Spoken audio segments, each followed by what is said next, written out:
Hello everyone, today we read and comment the fourth chapter of the fifth book of von Clausewitz Vom Kriege.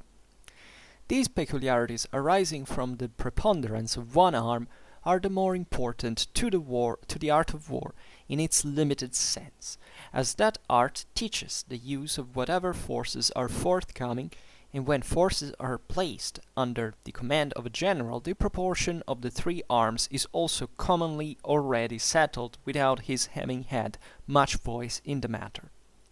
If we would form an idea of the character of warfare modified by the preponderance of one or other of the three arms, it is to be done in the following manner.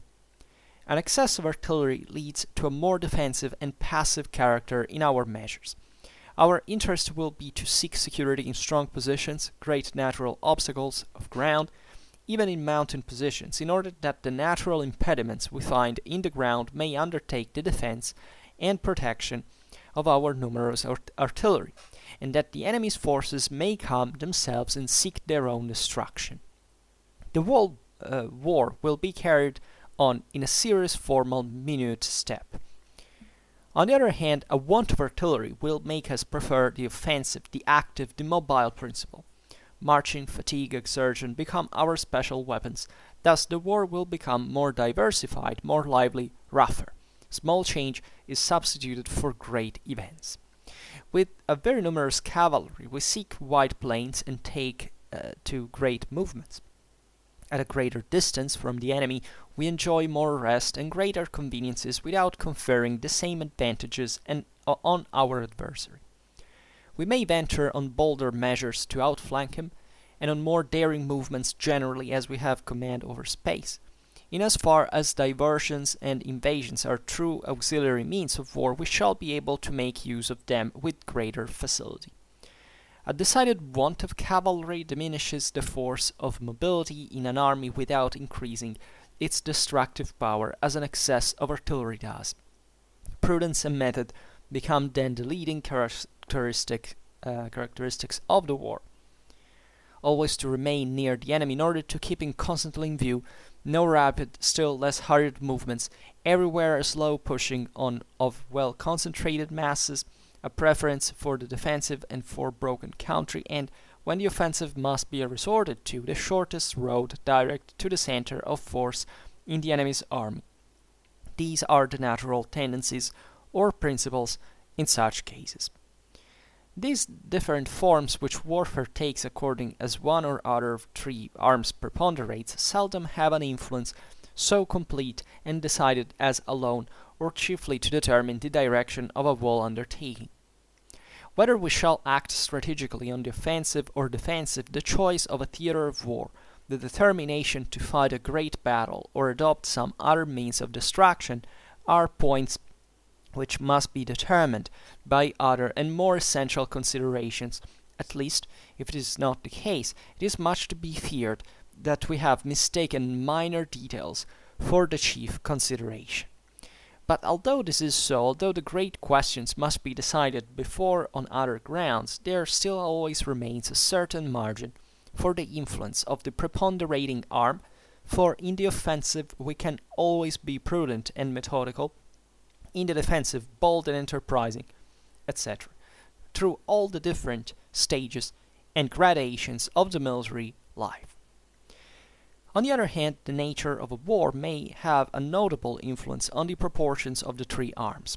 First, a national war kept up by militia and a general levy, Landsturm, must naturally bring into the field a very numerous infantry, for in such wars there is a great want of the means of equipment than a greater want of the means of equipment than of men, and as the equipment consequently is confined to what is indisputably necessary, we may easily imagine that for every battery of 8 pieces, not only 1, but 2 or 3 battalions might be raised. Second, if a weak state opposed to a powerful one cannot take refuge in a general call of the male population to regular military service, or in a militia system resembling it, then the increase of its artillery is certainly the shortest way of bringing up its weak army nearer to an equality with that of the enemy, for it saves men and intensifies the essential principle of military force, that is, the destructive principle. Anyway, such a state would mostly be confined to a limited theater, and therefore this arm will be better suited to it. Frederick the Great adopted this means in the later period of the 7 Years' War. Third, cavalry is the arm for movement and great decisions. Its increase beyond the ordinary proportions is therefore important if the war extends over a great space, if expeditions are to be made in various directions, and great and decisive blows are intended. Bonaparte is an example of this. That the offensive and defensive do not properly in themselves exercise an influence on the proportion of cavalry will only appear plainly when we come to speak of these two methods of acting in war. In the meantime, we shall only remark that both assailant and defender, as a rule, traverse the same spaces in war, and may have also, at least in many cases, the same decisive intentions. We remind our readers of the campaign of 1812. It is commonly believed that in the Middle Ages cavalry was much more numerous in proportion to infantry, and that the difference has been gradually on the decrease ever since. Yet this is a mistake, at least partly. The proportion of cavalry was, according to numbers, on the average perhaps not much greater. Of this we may convince ourselves by tracing through the history of the Middle Ages the detailed statements of the armed forces then employed. Let us only think of the masses of men on foot who composed the armies of the Crusaders, or the masses who followed the emperors of Germany on their Roman expeditions. It was in reality the importance of the cavalry, which was so much greater in those days. It was the stronger arm, composed of the flower of the people, so much so that, although always very much weaker actually in numbers, it was still always looked upon as the chief thing. Infantry was little valued, hardly spoken of. Hence has arisen the belief that its numbers were few. No doubt it happened oftener than it does now that in incursions of small importance in France, Germany, and Italy a small army was composed entirely of cavalry. As it was the chief arm, there is nothing consistent in that, but these cases decide nothing if we take a general view, as they are greatly outnumbered by cases of greater armies of the period constituted differently. It was only when the obligations to military service imposed by the feudal laws had ceased, and wars were carried on by soldiers enlisted, hired, and paid, when therefore wars depended on money and enlistment, that is, at the time of the 30 Years' War, and the wars of Louis XIV, that this employment of great masses of almost useless infantry was checked, and perhaps in those days they might have fallen to the exclusive use of cavalry, if infantry had not just then risen in importance through the improvement in firearms, by which means it maintained its numerical superiority in proportion to cavalry. At this period, if infantry was weak, the proportion was 1 to 1, if numerous as 3 to 1. Since then, cavalry has decreased in importance according as improvements in the use of firearms have advanced. This is intelligible enough in itself, but the improvement we speak of does not relate solely to the weapon itself and the skill in handling it. We advert also to greater building using troops armed with this weapon. At the Battle of Mollwitz, the Prussian army had brought the fire of their infantry to such a state of perfection that there has been no improvement since then in that sense. On the other hand, the use of infantry in broken ground and as skirmishers has been introduced more recently, and is to be looked upon as a very great advance in the art of destruction. Our opinion is therefore that the relation of cavalry has not much changed as far as regards numbers, but as regards its importance there has been a great alteration. This seems to be a contradiction, but it is not so in reality. The infantry of the Middle Ages, although forming the greater proportion of an army, did not attain to that proportion by its value as compared to cavalry, but because all that could not be appointed to the very costly cavalry were handed over to the infantry. This infantry was therefore merely a last resource, and if the number of cavalry had depended merely on the value set on that arm, it could never have been too great. Thus we can understand how cavalry, in spite of its constant slightly decreasing importance, may still perhaps have an importance enough to keep its numerical relation at that point which it has hitherto so constantly maintained. It is a remarkable fact that, at least since the wars of the Austrian succession, the proportion of cavalry to infantry has changed very little, the variation being constantly between a fourth, a fifth, or a sixth. This seems to indicate that those proportions meet the natural requirements of an army, and that these numbers give the solution which it is impossible to find in a direct manner. Without, however, if this is the case, as we find principal instances of employment of a numerous cavalry sufficiently accounted for by other causes. Austria and Russia are states which have kept a numerous cavalry because they retain in their political condition the fragments of a Tatar organization. Bonaparte, for his purposes, could never be strong enough in cavalry. When he had made use of the conscription as far as possible, he had no ways of strengthening his armies but by increasing the auxiliary arms, as they cost him more in money than in men. Besides this, it stands to reason that in military enterprises of such enormous extent as his, cavalry must have a greater value than in ordinary cases. Frederick the Great is well known. It is well known, reckoned carefully every recruit that could be saved to his country. It was his great business to keep up the strength of his army as far as possible at the expense of other countries. His reasons for this are easy to conceive if we remember that his small dominions did not then include Prussia and the Westphalian provinces. Cavalry was kept complete by recruitment more easily than infantry, irrespective of fewer men being required, in addition to which his system of war was completely founded on the mobility of his army, and thus it was that while his infantry diminished in number, his cavalry was always increasing itself by the end of the 7 Years' War. Still, at the end of that war, it was hardly more than a fourth of the number of infantry that he had in the field. At the period referred to, there is no want of instances, as also of armies entering the field unusually weak in cavalry and yet carrying off the victory. The most remarkable is the Battle of Gross-gorschen. If we only count the French divisions which took part in the battle, Bonaparte was 100,000 strong, of which 5,000 were cavalry, 90,000 infantry. The Allies had 70,000, of which 25,000 were cavalry, and 40,000 infantry. Thus, in place of the 20,000 cavalry on the side of the Allies in excess of the total of the French cavalry, Bonaparte had only 50,000 additional infantry when he ought to have had 100,000. As he gained the battle with that superiority in infantry, we may ask whether it was at all likely that he would have lost it if the proportions had been 140,000 to 40,000. Certainly the great advantage of our superiority in cavalry was shown immediately after the battle, for Bonaparte gained hardly any trophies by his victory. The gain of a battle is therefore not everything, but is it not always the chief thing?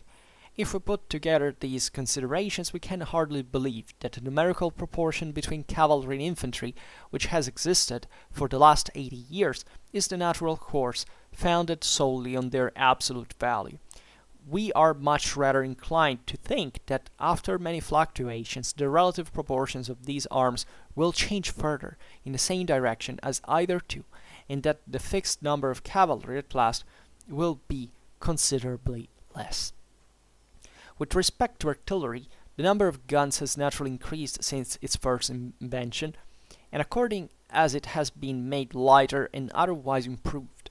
Still the time of Frederick the Great, it has also kept very much to the same proportion of 2 or 3 guns per 1,000 men. We mean at the commencement of a campaign, for during its course artillery does not melt away as fast as infantry. Therefore, at the end of a campaign, the proportion is generally notably greater, perhaps 3, 4, or 5 guns per 1,000 men.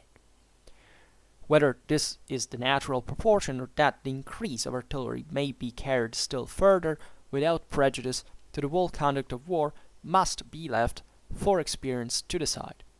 The principal results we obtain from the whole of these considerations are 1. That infantry is the chief arm, to which the other two are subordinate. 2. That by the exercise of great skill and energy in command, that we want of the two subordinate arms may in some measure be compensated for, provided that we are much stronger in infantry, and the better the infantry, the easier will this may be done. 3. That it is more difficult to dispense with artillery than with cavalry, because it is the chief principle of destruction, and its mode of fighting is more amalgamated with that of infantry.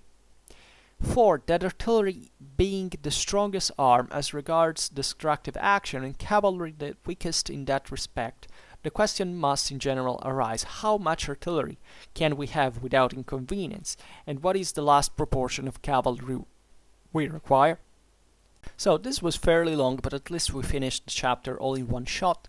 As you remember, this is the second part. Last time we observed the beginning. Von Clausewitz is analyzing the relation, the tactical relation, chiefly also strategical by a certain measure, especially as far as the reasons of how you can afford these arms on the field is related, but chiefly from a tactical point of view, and determining essentially why is that, also in a historical perspective, as you have understood here, with very precise, spot-on observations on even distant warfare in time, that give a bit more of depth on how and why the relation between the three arms fluctuates, but there are still some kind of universal connections between the two, given at least what's been the historical thing. So let's simply read it, because at this point, these peculiarities arising from the preponderance of one arm are the more important to the art of war in its limited sense,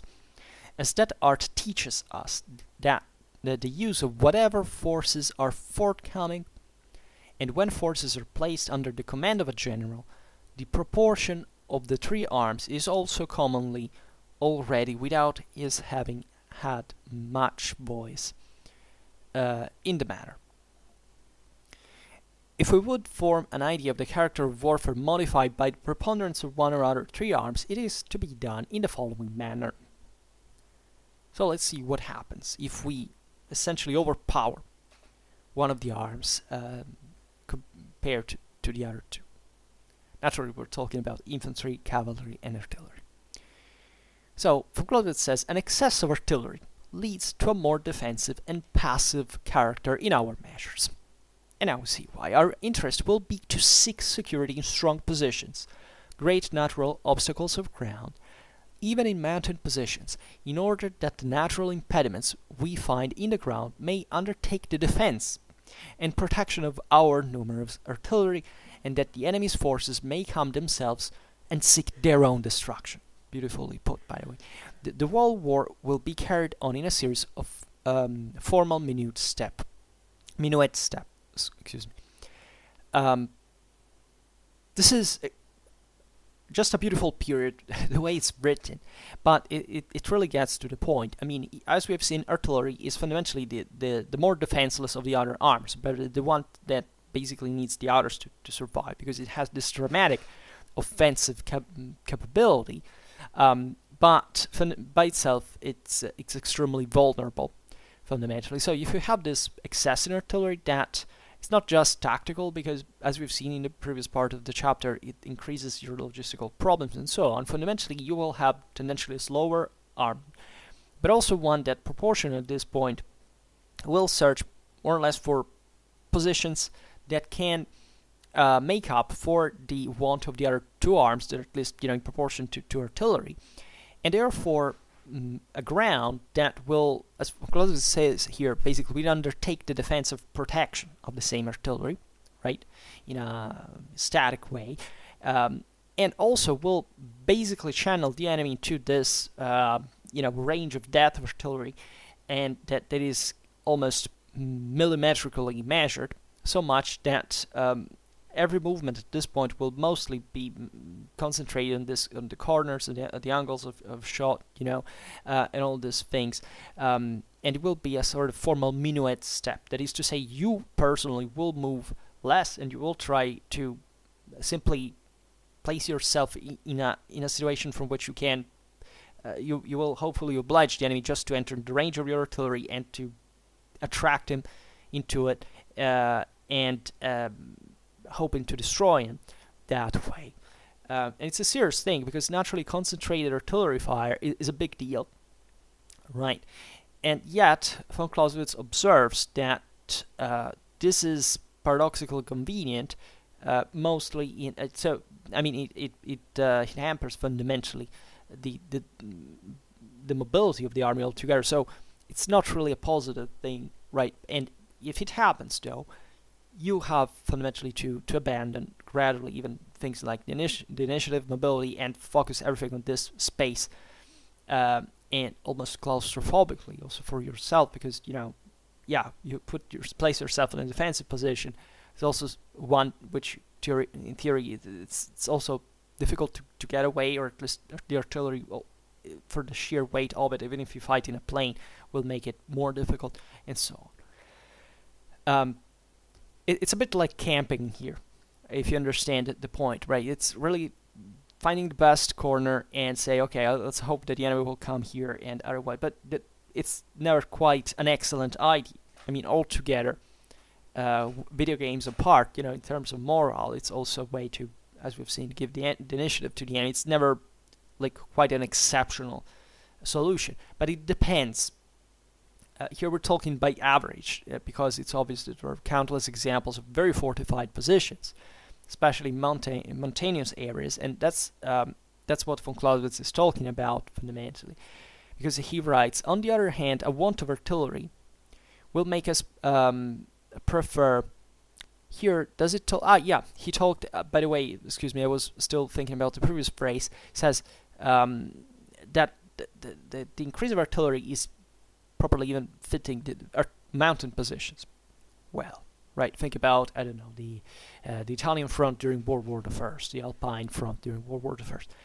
That's a high level example how, in many ways, von Clausewitz talks about the mountain warfare, also because don't think the doctrines had varied so much from the late 1800s to the First World War, right? And we've seen the limited importance of a scenario of a front that is fought in mountains. This is not to say, I don't know, the Italians or the Austro-Hungarians were not importantly placed there. They were in many ways also but the tip of the balance of certain of the whole picture. But objectively, from a strategical, from a tactical point of view, not much gain could be done, right? There weren't just broad movements that you can see, I don't know, on the Eastern Front with the Germans, the Austro-Hungarians, and the Russians, for example, where there were open plains. So that's, in fact, notably cavalry was more used there than, and obviously then just think about the Western Front that has just this basically line of trenches from Switzerland to the North Sea that didn't shift but for a few kilometers for 5 years. So the point here is the enemy will tendentially not enter in the mouth of the wolf in a way. And the situation is more important in a way from a strategical consideration than for the advantage you can gain from it. Here, maybe we're digressing too much with historical examples, but this is also to make you understand properly how artillery plays well in the mountains. Right, I think it was the same von Clausewitz that said, I don't know, attacking France from Italy is like, trying to attack someone barehanded with a bayonet pointed at you, right? So this is here we're talking about artillery. It could be firepower broadly meant, right? And therefore we also have to stay flexible about what artillery means, because for Clausewitz times, artillery was artillery. There wasn't much, and muskets were muskets. I mean, there wasn't much in between, as, I don't know, from machine guns this at the end of the century would be developed and so on. But the idea is still that if you count mostly on that form of firepower, the best use of it is this specific ground. Von Clausewitz writes, on the other hand, a want of artillery will make us prefer the offensive, the active, the mobile principle. Marching, fatigue, exertion become our special weapons. Thus the war will become more diversified, more lively, rougher. Small changes substituted for great events. This is also quite important because it makes you understand. I can't help but think of World War I when reading this chapter to make you really understand how let's say how unchanged these relations are. This is how the Vom Kriege is absolutely not a work that is talking about the 19th century, the early 19th century. It's talking about the whole history of mankind and how these arms interplay. And indeed, artillery, if you lack artillery, presuming that the enemy in conditions of approximate symmetry will instead have by the foe, of course makes, as von Clausewitz says here beautifully, marching, fatigue, exertion your special weapon, right? Because that's exactly what you have to do. What the enemy hopes to do with artillery is to pin you down under his fire and to pound you like that. And objectively, if you have a disadvantage at that, you should get out of it, unless especially with the disadvantage, because one thing is saying, okay, we'll get these shots, but we'll still have this. We know the after all, we have enough troops for making all this shot. Maybe we are so many that it doesn't even matter at a point. But at that point, still, your multitude should function sometimes also in a more aggressive way. So really, most of the times you're under artillery fire, unless you don't have an equal amount of artillery of firepower to respond with, or even an advantage. Well, the idea is move, right? Find another ground to fight, or at least rely on this dramatic dynamism that can put you out of trouble in that regard. Because it's as if artillery never actually causes in Napoleonic warfare here, coming back on it, a dramatic amount of losses. Right? It was never conceived to achieve that, but just to cause disorder, fundamentally. But still, if you give the enemy the chance to just target you over and over, still the numerical losses will be enough most of the times to reduce the odds as much as putting you at disadvantage, right? And you definitely don't want to experience that. Von Clausewitz then writes, with a very numerous cavalry we seek wide plains and take to great movements. At a greater distance from the enemy we enjoy more rest and greater conveniences without conferring the same advantages on our adversary. We may venture on bolder measures to outflank him, and on more daring movements generally, as we have command over space. Cavalry confers command over space, because objectively you can run back and forth, you can cover wider areas more quickly, and as we know, it's not even about the actual strength of cavalry in that, but simply even just the disorder you can cause to a unit that engages it, or that is momentarily blocked by its side, or whatever. So it's an important advantage in that sense, and you should play with it, because as we have seen, one of the most important things you can do in the battlefield in general is to outflank the enemy, and cavalry serves exactly to that purpose. Then von Clausewitz writes, a decided want of cavalry diminishes the force of mobility in an army without increasing its destructive power, as an excess of artillery does. Right?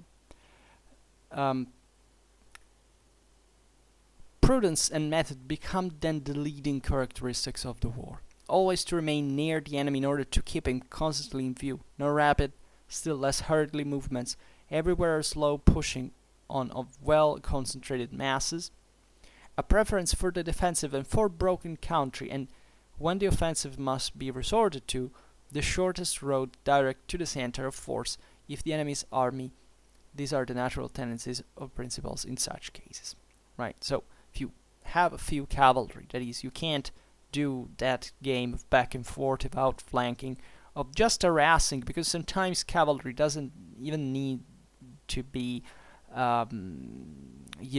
especially one of the, think about Napoleonic times. In Napoleonic warfare has some of the most dramatic mass cavalry charges in history. But at the same time, most of cavalry was employed in, kind of the usual harassing sense, not just to annoy, to unnerve, to make the enemy feel uncomfortable in flanks and so on. But specifically, if you lack that and the enemy has a lot of movement, well, the thing you can do is to always present yourself as this thick, compact mass that there's not much way around. Also consider here there is also firepower. Usually here we talk about infantry, so even in pre-firearms eras we can include missiles in there.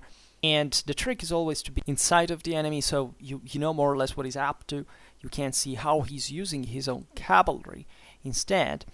And generally speaking, to always be open to concentrate to commit actually, right, your mass against the enemy, because that's fundamentally what you want him to do. I mean, to be blocked, fundamentally, to cope with all your mass sent against him at a time for which, even if he's still up to outflanking maneuvers and so on, at least he is in a state of scramble for which he is going to bear the bulk of your forces on his front line, and that may be actually the single most problematic situation, so much that even if he has a lot of even of cavalry and he will use it on the flank, at least he will make it known at the moment, so at least you know what you have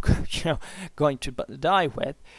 Also, it's very important, however, in this not to be, the defensive. Here I would say that the best move is defense, as for Clausewitz puts, but also counterattack, right? This is very important because you want to prefer broken terrain, where also cavalry has it worse, where it's more difficult to carry out outflanking maneuvers.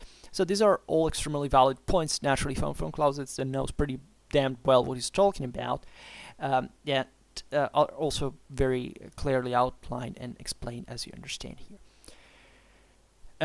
And there is also, in this want of cavalry from your side, a decidedly reduction of your mobility overall, and also this problem of being cautious at all times, because you can't see much longer than without cavalry, because cavalry at that point is not just a matter of sending explorers out there and see what happens, but literally also test the enemy's strength, whatever it's found, right? And cavalry is already not the preferred arm at this point to cope with at some point equally, especially in these situations where you don't know when the enemy is, often in those similar situations of broken terrain and reduced sight. So falling in ambush is also a risk, but that's why it's important to have the right amount of it, and to really spot also what's the consistency of the enemy of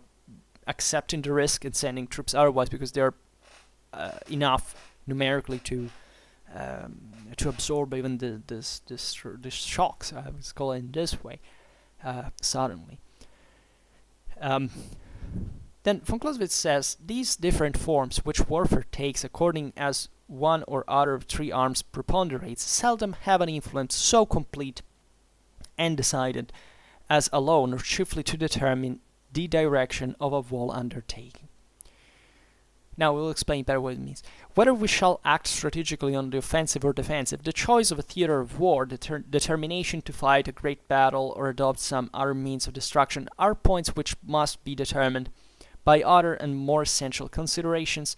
At least, if this is not the case, it is much to be feared that we have mistaken minor details for the chief consideration. But although this is so, although the great questions must be decided before on the grounds, there still always remains a certain margin for the influence of the preponderating arm, for in the offensive we can always be prudent and methodical, in the defensive bold and enterprising, etc., through all the different stages and gradations of the military life. So what von Clausewitz means here quite clearly is that we don't have, here we're talking in theoretical terms, for which of course these differences are real and they really impact the art of war, the ways military forces are employed. But at the same time, first of all, here it doesn't say it explicitly, but it's exactly what it means, at least in my opinion, is that it's rare that armies are going to be dramatically different in composition, right? Or at least they're so unbalanced that I don't know, the want of an army from one side is not compensated from the want of another from the other, right? This is the principle properly of asymmetric warfare that tends to compensate anyhow the odds, right? And it brings to the fight, especially the greater fight, only if objectively the odds are balanced enough.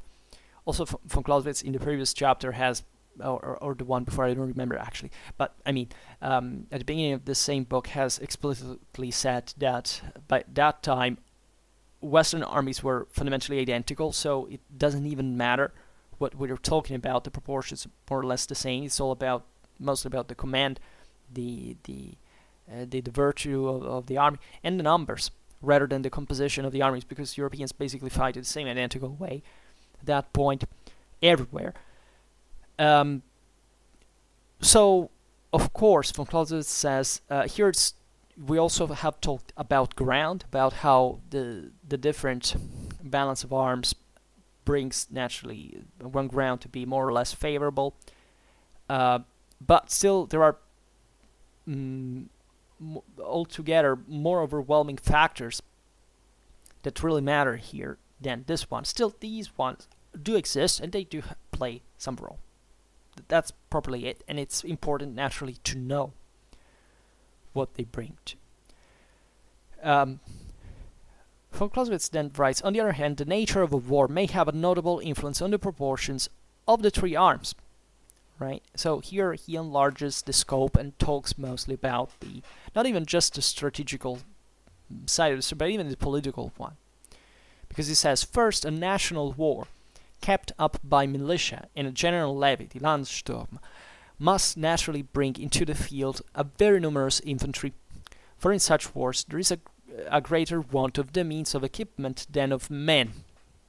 We've seen this, I think, in the first part of the chapter, when he said, at this point, he makes this generalization, this nevertheless true, especially in this time, in his times, that the availability of infantry is based on the number of male, able-bodied males in the country, the one of cavalry, the number of horses, and artillery of economical disposability. So that is a point, because, and he says here in national wars, it's everybody is sent to war fundamentally for the first times in history, starting with the French Revolutionary War, and so. I mean, it's not that you need less means. On the contrary, in absolute terms, you also need more than has ever been needed. But individually, I mean, the trooper needs also fewer in proportion than it seems. Right? We're not in the Middle Ages where you need the knight that is overwhelmingly equipped and so on. But he says, for in such wars there is such a greater want of the means of equipment than of men, and as the equipment consequently is confined to what is indisputably necessary. Think about this as well. We may easily imagine that for every battery of 8 pieces, not only 1 but 2 or 3 battalions may be raised. And we'll talk about this better at the end of the chapter, when he addresses the proportion of artillery or infantry, regularly speaking. Then he writes, second, if a weak state opposed to a powerful one cannot take refuge in a general call of the male population to regular military service, or in a militia system resembling it, then the increase of its artillery is certainly the shortest way of bringing up its weak army nearer to an equality with that of the enemy. for it saves men and intensifies the essential principle of military force, that is the destructive principle, right? So he says here, interestingly enough, which is something you could see today in most of our armies, especially, I mean, the Western ones aside, the United States one, that we don't have such, especially after the end of the Cold War, we have dramatically reduced our the numerical strength of our military, and that we mostly concentrate on the means, on technology, and so on. But it's obvious that von Clausewitz here is talking about countries that at the time didn't have the capability of transforming to nation state, were also more conservatives, and most of the time also because they were poorer on a regular base. And albeit we have seen how artillery costs, so also these countries cannot afford too much, but at least they can't compensate for this. There can be political and social reasons for it as well, with artillery rather than the mass, right? So here, this phrase is specifically referred to more Napoleonic era's time, so we're not talking about the thing broke the men. But we can still see today how essentially where you do not use a levy army, you increase the technical needs, right? The mechanization, technology, and so on. Never think that the greatest armies in the world are what they are because they have greater technology, right? That's not how it works. That's not the most important thing, and even when that happens, still has a cost, and it's not, however, what you would imagine as the first factor. It's never, actually. But we will see this also. Von Clausewitz also rightfully stress, which is exactly also fitting with the example of the modern military, that says, anyway, such a state will mostly be confined to a limited theater, and therefore this arm will be better suited to it, right? It's obvious that our modern military, except, I repeat, the United States, because they have this dramatic deployable capabilities, enormous military, they have other problems, right? But if you talk about, an average Western country, it mostly operates with the smaller contingents that are dramatically well trained and equipped, but also they cost a lot, and therefore they're employed in a more limited way, also in a limited theater. And von Clausewitz makes an 18th century parallelism, says Frederick the Great adopted this means in the later period of the 7 Years' War. Third, cavalry is the arm for movement and great decisions. Its increase beyond the ordinary proportions is therefore important if the war extends over a great space, if expeditions are to be made in various directions, and great and decisive blows are intended. Bonaparte is an example of this, right? So, in a way, the greater your scopes are, the more you need a mobile force, in a way or another. It's very important. Think about Blitzkrieg, right, for Barbarossa, or other situations, which, of course, you cannot think to invade an enemy country to use an army that, by default, by lacking cavalry, as we've seen before, is more prudent, or on the defensive. You're there to invade, to be on the offensive most of the time. Then von Clausewitz says that the offensive and defensive do not properly in themselves exercise an influence on the proportion of cavalry, will only appear plain when we come to speak of these two methods of acting in war, right? Which actually corrects what I just said, because I made the parallelism between the two things. It's not really true. What I understand here by rereading the previous phrase is that, of course, the great movement and decision will preferably increase the number of cavalry, right? While not necessarily the offensive and the defensive have to do with, naturally, the proportion of cavalry employed, because this is also understandable by itself. I mean, by everything we have said. I mean, it simply may not be the case that it really depends on what the combination, for example, on the various arms is in the first place, but also the terrain and everything involved. But you understand here, the concept is fairly clear. So von Clausewitz says, we'll talk about the stuff in another occasion, and says, in the meantime, we shall only remark that both assailant and defender, as a rule, traverse the same spaces in war. Now, this is interesting, and may have also, at least in many cases, some decisive intentions. So, it's a war. I presume it's tied to the laws of reciprocity here, and really have to do with the idea of the defense, but also the counteroffensive, as we have previously. And von Clausewitz says, we remind our readers of the campaign of 1812.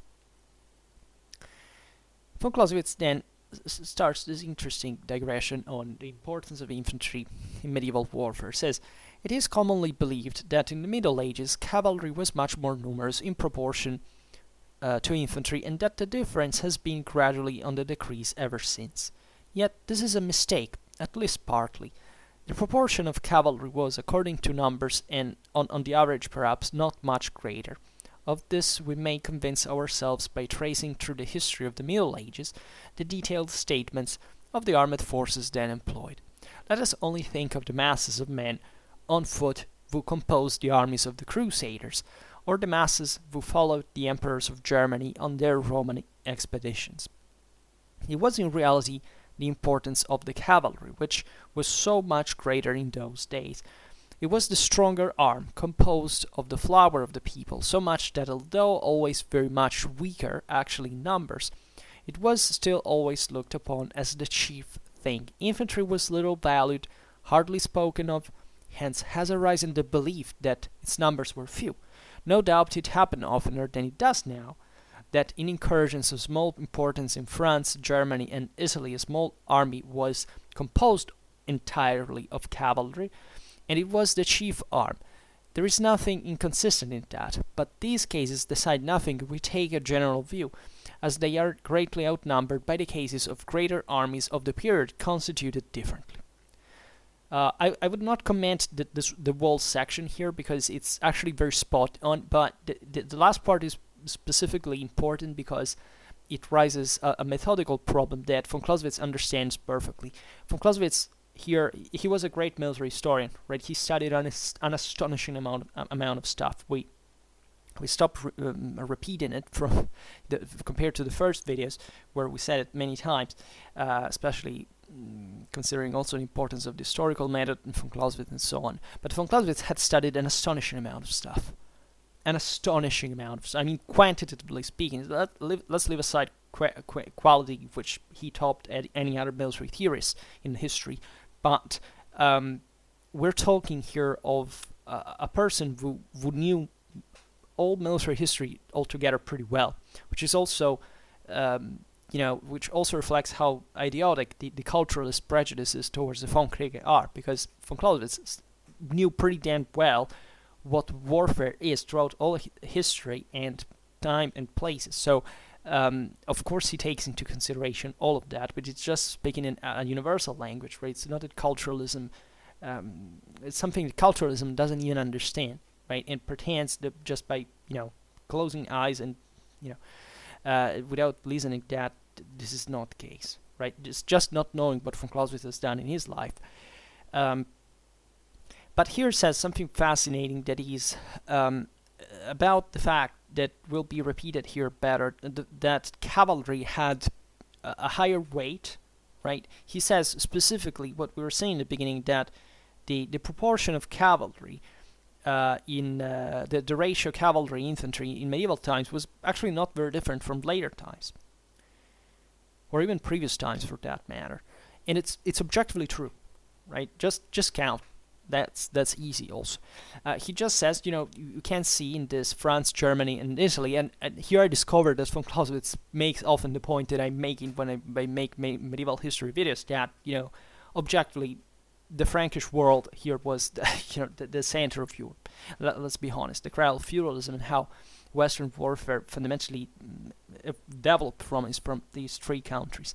But the question here is properly addressing the weight of cavalry, qualitatively speaking, so much that infantry wouldn't even be considered by sources, which is absolutely true. As much as it is true, in fact, as von Clausewitz perfectly recognized, that this means absolutely nothing about the lack of the actual numerical lack of infantry there. This is an important topic that we shall discuss also more precisely. We addressed it actually many times in numerous videos on Schwerpunkt. Never made a specific video on them, but believe it or not, it's really important. It's mostly discussed historiographically speaking for the armies of Charlemagne, because I presume that nobody today, or has, even in earlier times, believed that, I don't know, by the 12th or 14th century, infantry wasn't there. But for Carolingian armies, there were some prejudices also of nationalistic origin. That this. No, we can't digress on it, because the importance of cavalry since the late Roman times, the influence of the barbarians, lots of important things.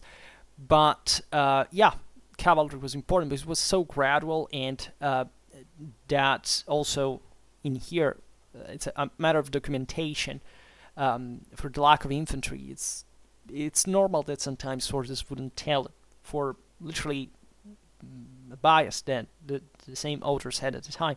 But let's not talk about this. Let's talk about the fact, which says in very intelligent fashion, which I absolutely agree on, as a military historian specialized in medieval warfare, is that you can find lots of smaller contingents that are apparently composed just by cavalry, right? Some even larger ones that sound like, I don't know, those guys had 1,000 cavalry, but nobody says lots of infantry, but no quantifies it. But von Clausewitz says, and this is connected to the concept of the great battle, the decisive battle. When all together this great coalitions, medieval time, put their best together, their most together for the decisive battle, well, you see there that infantry was freaking damn lot, right? And that mostly is a distortion that must not make us believe that in smaller contingents infantry was not, right? It was just that it was so much infantry that even the sources at the time felt the need to say, it was a lot of cavalry, that the single most important thing that all the sources are concentrating on. And infantry was a lot. And they felt the need of saying that, sometimes even quantifying it, to say, look at how many they actually were, right? I know I'm talking a bit in a cryptical sense, but believe me, as a medievalist, this awareness of essentially an 18th century born author about medieval war is astonishing, right? Von Clausewitz here is a myth, really, to me. He's a great thinker at all levels. He really knew much more than he also wrote here for the sake of making clear, devoid of all these specific examples, just to talk in a universal language, and just making this simpler examples to simply because people at the time also studied this kind of things in military history, so it was also just to give some parameter of what we're talking about. But if he had to descend into the details, he would have told us astonishingly beautiful things. Then he said, it was only when the obligations of military service imposed by the feudal laws had ceased, and wars were carried on by soldiers enlisted, hired, and paid, when therefore wars depended on money and enlistment, that is, at the time of the 30 Years' War and the wars of Louis XIV, that this employment of great masses of almost useless infantry was checked, and perhaps in those days they might have fallen into the exclusive use of cavalry if infantry had not just then risen in importance through the improvements in firearms, by which means it maintained its numerical superiority in proportion to cavalry. At this period, if infantry was weak, the proportion was 1:1, if numerous as 3:1. Right? Which makes us reflect objectively on an aspect that is also very fascinating, said in terms of Renaissance, modern warfare terms. That is the myth that has prevailed in I presume as an ideology. I mean, I think in large part of the West today, especially with the new military history and so on, to pretend that the Renaissance was the modern progress of it, the democratization of warfare. That's all a load of I don't say what, but you understand what I mean. And cavalry actually did maintain a very important place in all of this. So much that even at the time, as we've seen, the ratio of cavalry infantry objectively was still highly favorable to cavalry in some ways, right? Not that cavalry had the upper hand anymore, but because infantry now it's not just a matter of numbers, right? It's also a matter of quality. And this is what von Clausewitz is telling us, that this infantry literally was not useless anymore, at least not that it had ever been, but that it wasn't so important as in later times. And that, however, cavalry was still basically also coming from the same matrix, right? He's addressing the thing here. If you read the parallelism that he does, it basically reasons as if cavalry had remained in the same role, which is partly true, because you see also the Renaissance warfare changed in that sense in relative terms, but cavalry was still very expansive as infantry was growing ever more expansive. So the question is at many levels to count this as not as a teleological transformation, but objectively looking at the intrinsic strength and use of that infantry or cavalry or whatever. I'm sure I missed some other interesting idea I was thinking at, but whatever. Also, von Clausewitz says at the Battle of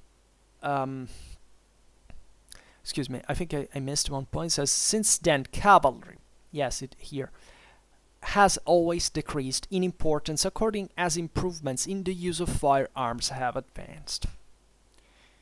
And this is absolutely true. And von Clausewitz here even makes a prediction, which is the one that is going to happen. Also, if it is a prediction, not in absolute, but in relative terms still, says, I don't remember when it says that, we will meet it.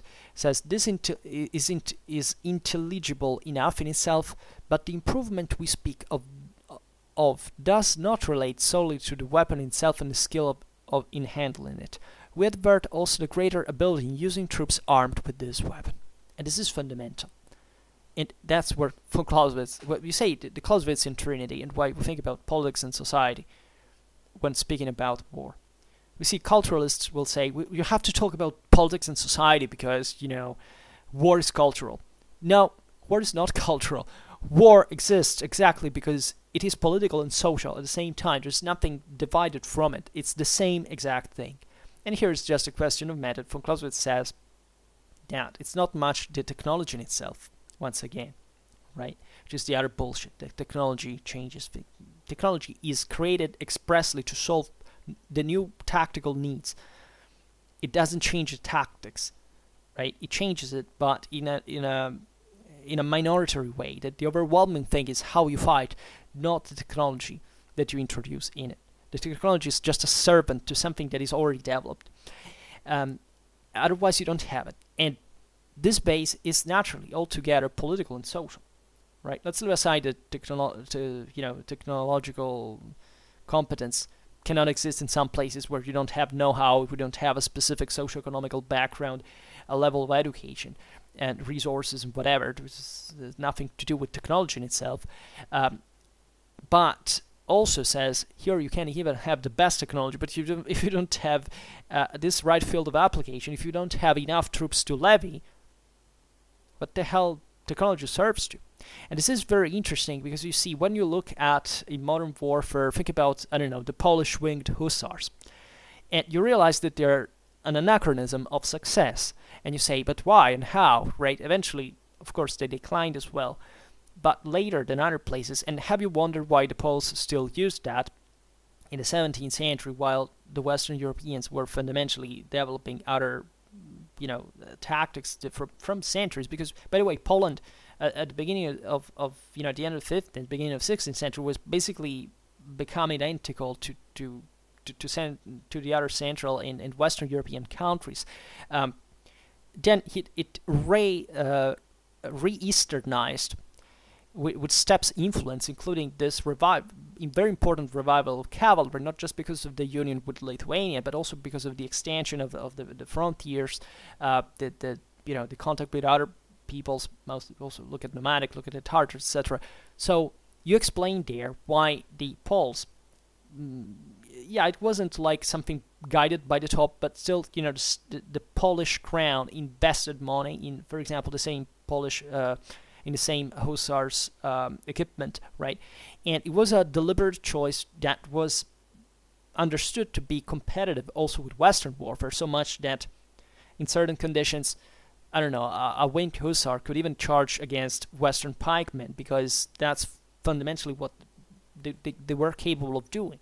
So this makes you understand that how technology is virtually insignificant, because it really means nothing at that point. And the reason why it would become something, not because there was a further technological improvement of musketry or that stuff, it's because countries became freaking states, and they could put muskets in the hands of lots of people, which is overwhelmingly more important than whatever technology they were using at that point in terms of firearms development of the last centuries, right?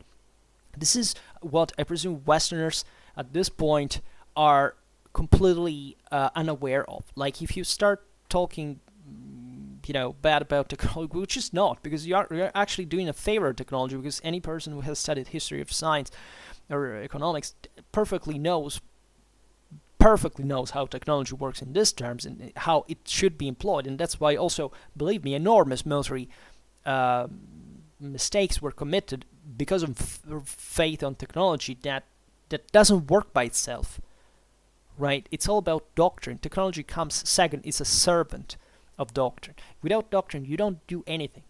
And this is exactly what we have to sculpt in our minds, that technology only works if there is an adequate field of application. Otherwise, technology in itself is utterly useless.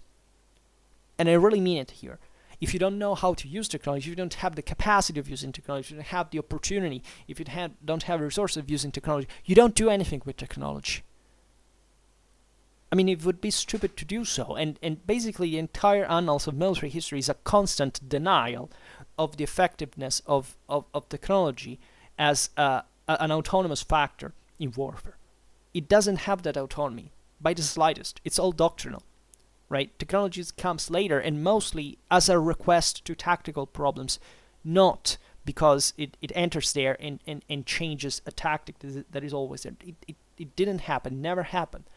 Don't think that World War I was fought with machine guns, trenches, in that way, in a positionary warfare, because the machine gun was introduced. It has nothing to do with that. In other places in the world, they kept fighting with machine guns in a different way.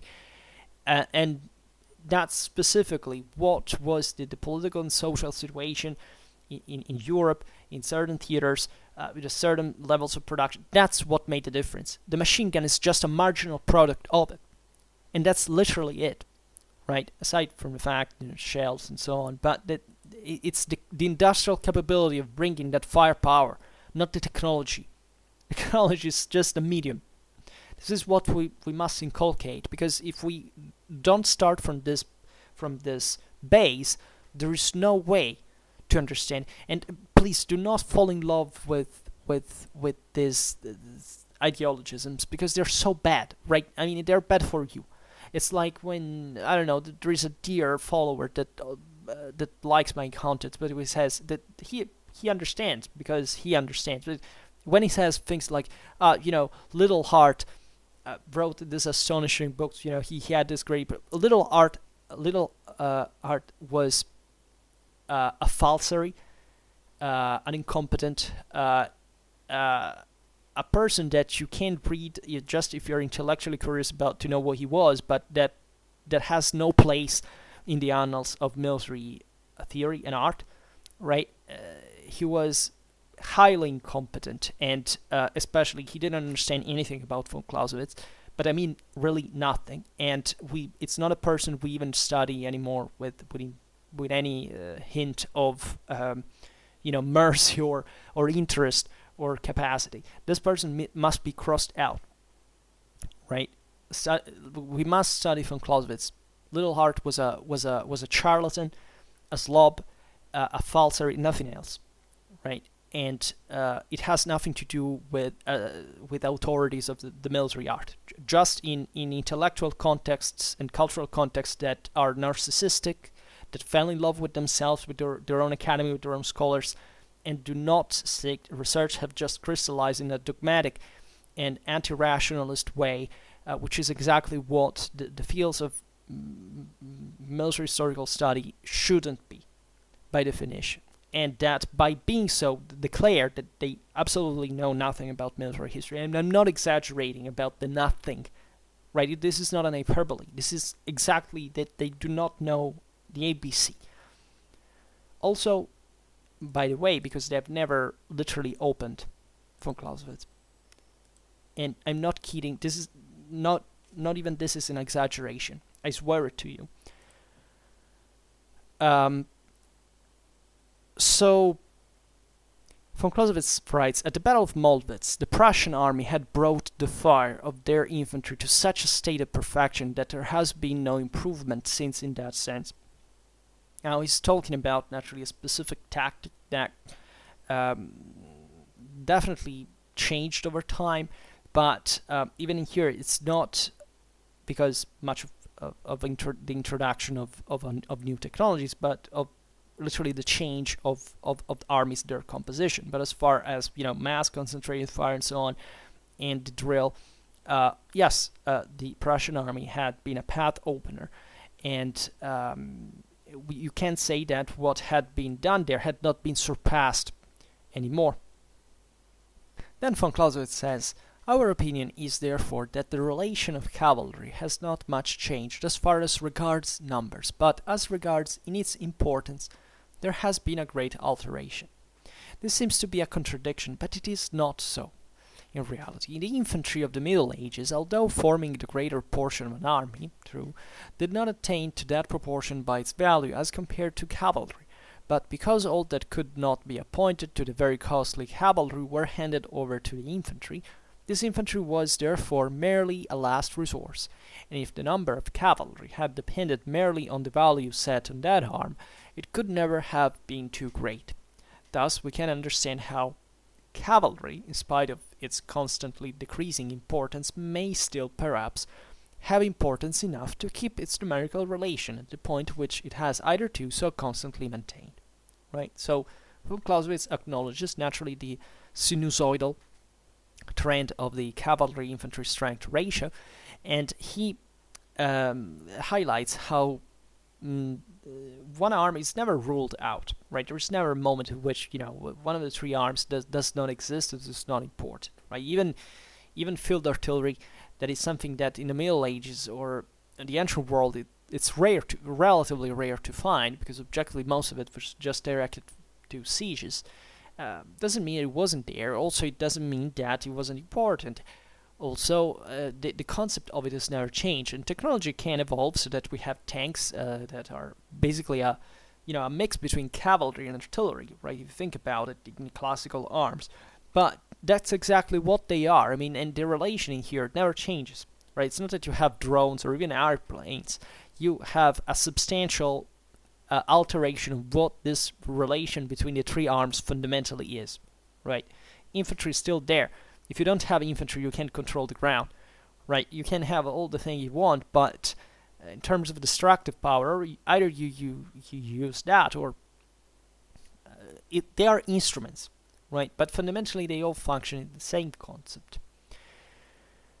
Von Clausewitz continues with interesting historical examples. He says, it is a remarkable fact that at least since the wars of Austrian succession, so as you know, we're talking about the 40s of the 18th century, the proportion of cavalry to infantry has changed very little, the variation being constantly between a fourth, a fifth, or sixth. This seems to indicate that those proportions meet the natural requirements of an army, and that these numbers give the solution which it is impossible to find in a direct manner. We doubt, however, if this is the case, and we find the principal instances of the employment of a numerous cavalry sufficiently accounted for by other causes.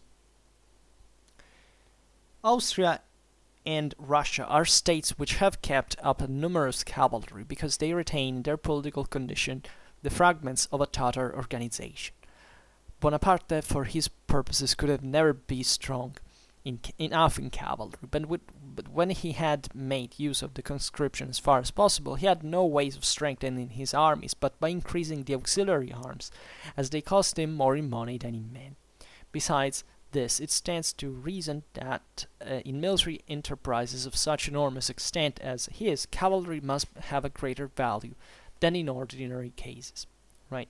So there are realities, like here he talks about this ethnic contingents of Eastern-styled cavalry list that we also made a video on, about the fact that these countries, including Prussia, by the way, that had the availability simply of these units, something that in Western Europe spread mostly as a fashion, as a type of cavalry than anything.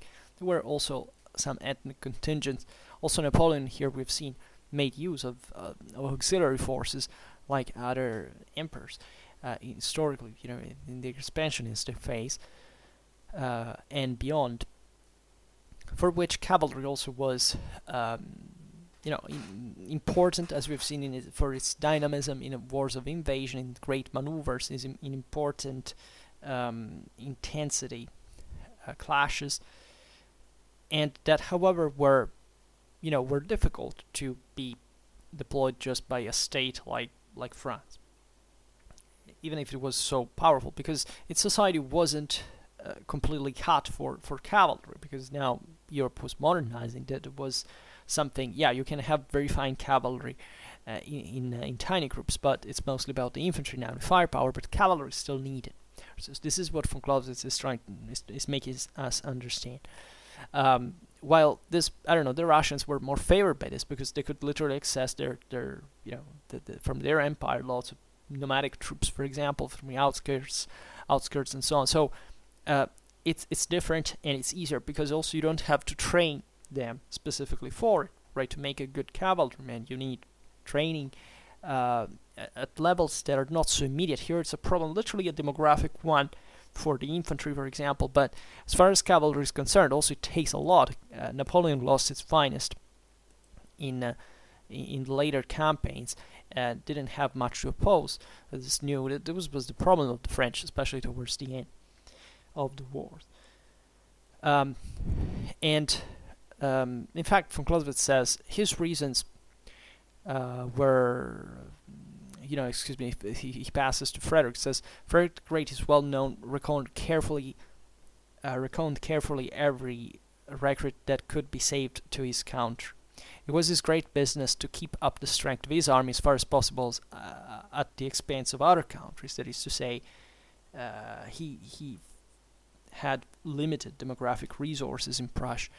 His reason, von Clausewitz writes, in fact, for this are easy to conceive if we remember that his small dominions did not then include Prussia and the Westphalian provinces. Cavalry was kept complete by recruitment more easily than infantry, irrespective of fewer men being required, in addition to which his system of war was completely founded on the mobility of his army. And thus it was that while his infantry diminished in number, his cavalry was always increasing itself till the end of the 7 Years' War. Still, at the end of that war, it was hardly more than a fourth of the number of infantry then that he had in the field. This is a problem the Prussians had, especially at the beginning of the 7 Years' War. The Austrians had better cavalry, and it took a while before the Prussians developed something comparable and to win. Famously, the Vom Kriege tells the story of it, and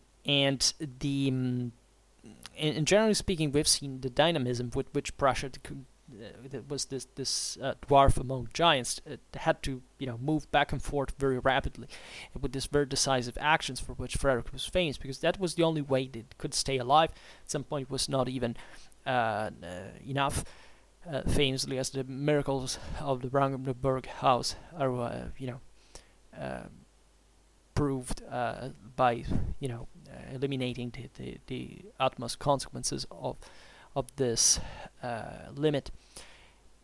And therefore cavalry increased.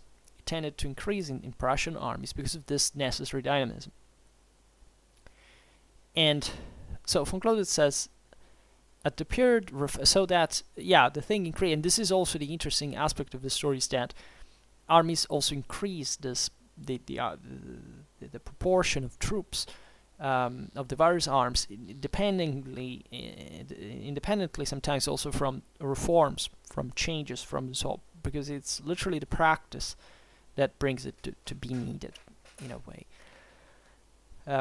At the period referred to, there is no want of instances also of armies entering the field, unusually weak in cavalry and yet carrying off the victory. The most remarkable is the Battle of Gross-gorschen. If we only count the French divisions which took part in the battle, Bonaparte was 100,000 strong, of which 5,000 were cavalry, 90,000 infantry. The Allies had 70,000, of which 25,000 were cavalry, and 40,000 infantry. Thus, in place of the 20,000 cavalry on the side of the Allies in excess of the total of the French cavalry, Bonaparte had only 50,000 additional infantry when he ought to have had 100,000. As he gained the battle with that superiority in infantry, we may ask whether it was at all likely that he would have lost if their proportions had been 140,000 to 40,000, right?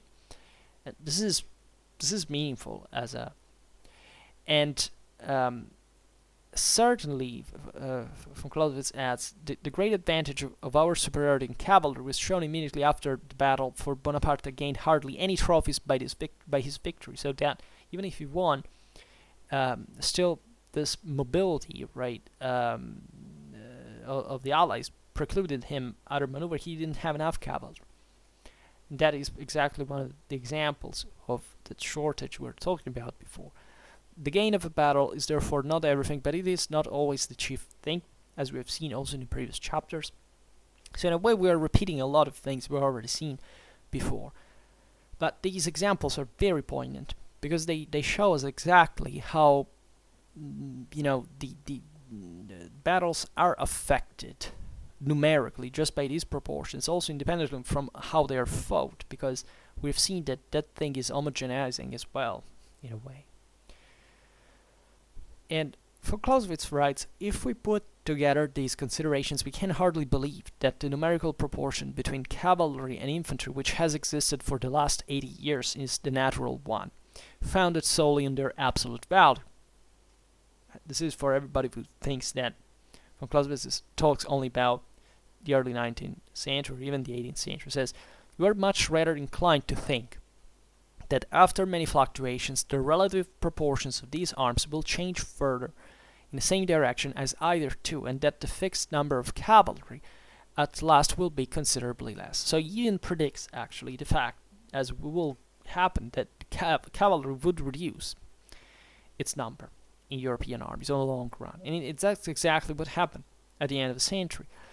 And von Clausewitz says, with respect to artillery, the number of guns has naturally increased since its first invention. And according as it has been made lighter and otherwise improved, still since the time of Frederick the Great, it has also kept very much to the same proportion of 2 or 3 guns per 1,000 men. We mean at the commencement of a campaign. For it's during its course, artillery does not melt away as fast as infantry, therefore at the end of a campaign the proportion is generally notably greater, perhaps 3, 4, or 5 guns per 1,000 men, considering this too, right? That troops melt away usually, and they do not equally, right? With artillery it's obvious why it's not the case, because it's easy to man, and it's less demanding to man, and also or better, logistically speaking, not strictly military speaking. But I mean, we're talking just in employment of the armed forces, so we're not making it a problem of making it a problem exclusively of combat, right? So, but also the cannons are there, and also, if you win over the enemy, the guns is usually the first things that enter into your possession. So there is never quite a lack of them in with the progress of it as much as there is of men that instead are wiped out. They're incapacitated. And that they tend to decrease. So this aspect is very fascinating because it's as we have seen, it also decreases the importance. The mobility of the army in itself, because artillery, as we've seen, the higher it is, and proportionally, and we began today's video with that, and the more it creates these problems of dynamism. So, in a way, there will be interesting things to point out, but let's go on. It says, whether this is the natural proportion or that the increase of artillery may be carried still further without prejudice to the whole conduct of war must be left for experience to decide, which is perfectly wise judgment on it. So there are certain things you don't even like. Have you ever wondered, like, for example, how organics is properly created, right? That is something that changes over time. It's not a matter of a scientific decision. It's literally looking at the arms on the field and saying, let's see what concretely happens in a campaign, how much troops are worn out, how many we need performing certain tasks, how many others, and this is how armies are properly built proportionally, right? Never think that military reforms happen because one genius wakes up one day and decides, oh, look, let's change the proportion of how armies are composed. Armies change by themselves. Armies always change by themselves. I mean, it's something you can't stop even properly, right? And it has always changed, by the way, over time.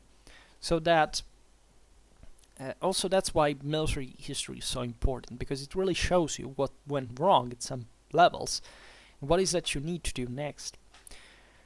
Which happens at small steps. That I don't want to sound as if this is devoid of effective doctrinal understanding, because it is, right? And in fact, even here we should digress on the fact that warfare at a certain point, there are certain times in history in which there are a bit jumps to one system on another. So it can appear as if there is truly a reform. But this often paralleled by an employment of the armed forces that has been previously not seen. So we shouldn't be fooled by the doctrinal side as the sole mover of this, right? It happens step by step by commanders, by military theorists. They're the same people, by the way, usually, and they simply change this step by step. And in the campaign, this also takes much greater impact, right? It's its own lead, we could say. And there is no point in claiming even that the thing will never change. So this is actually a very good proof also to show how von Clausewitz is perfectly aware of the fact that things change over time. And he concludes the chapter by stating the principal results that are obtained from the whole of these considerations. It says, 1. That infantry is the chief arm to which the other two are subordinate. Right, so infantry has this dramatic importance basically all the time that cannot be fundamentally eliminated by the practice of the art of war. 2. That by the exercise of great skill and energy in command, the want of two subordinate arms may in some measure be compensated for, provided that we are much stronger in infantry. This is even heavier, because it makes you realize how, it even adds, and the better the infantry, the easier this may be done, so that the infantry, as we've seen also in the previous parts of the chapter, has this, contains a bit of all the aspects, in particular the defense. And therefore, if you intensify the value of this arm, you can increase considerably. You can extend considerably also the capacity of this infantry compared to the other arms in its offensive power, its firepower, and so on. In its attack capability, that is how a bit weaker than cavalry, but still, considering numbers and forces involved, can arrive to be more important. 3. That it is more difficult to dispense with artillery than with cavalry, right? Because It is the chief principle of destruction, and its mode of fighting is more amalgamated with that of infantry. This is very important, right? Leaving aside the fact that artillery preserves itself usually during the battles, unless you lose it. So if you lose probably all the artillery, you're taking many enemy, or part of it. What cavalry is really not, because cavalry is to be spent, right? And it basically operates alone, right? The support of the infantry is important, but up to a certain point.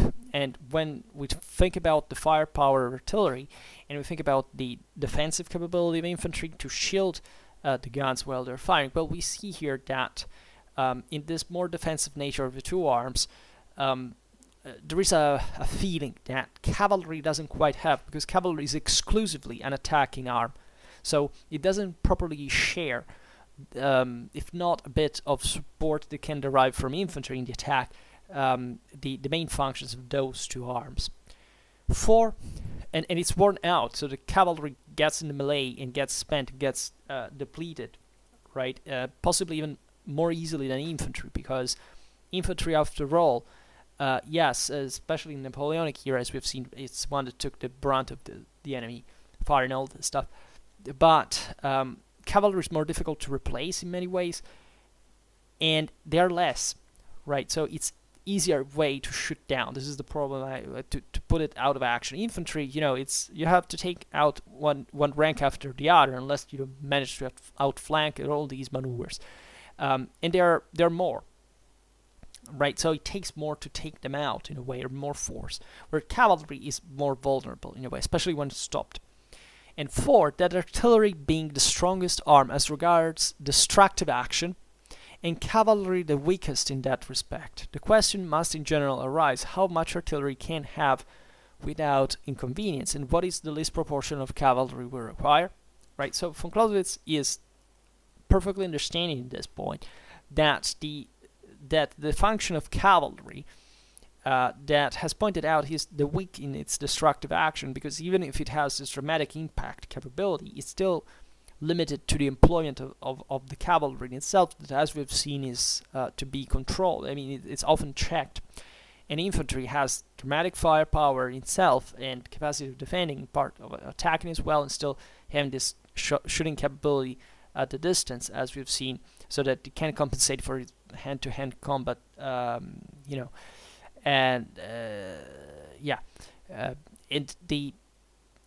that is still capable to perform anyhow. So von Clausewitz is basically posing this question, that is, will there be, because here it's a rhetorical question in many ways, but he understands that basically you can't compensate for the loss of cavalry over time with firepower.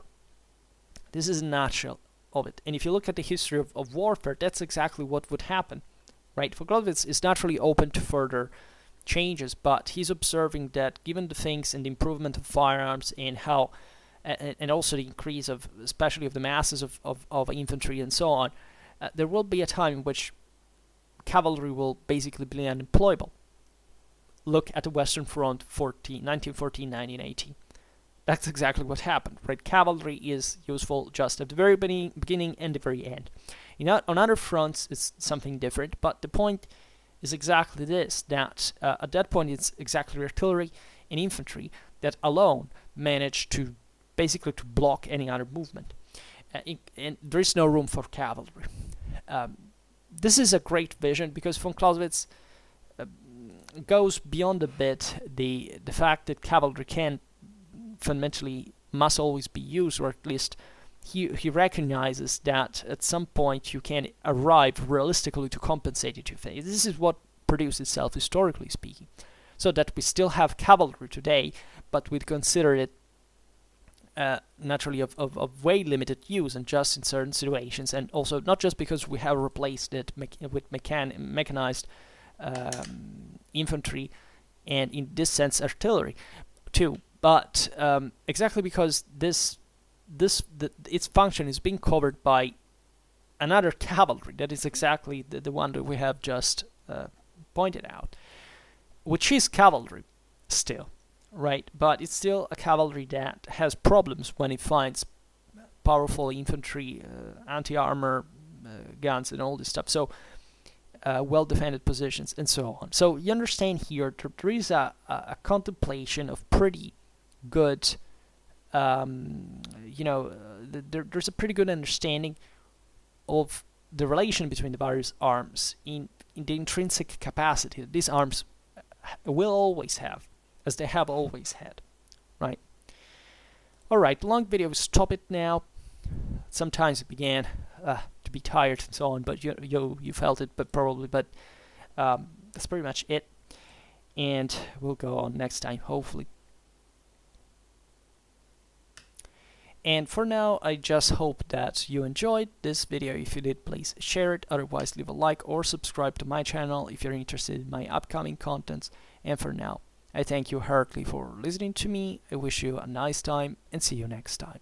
Bye.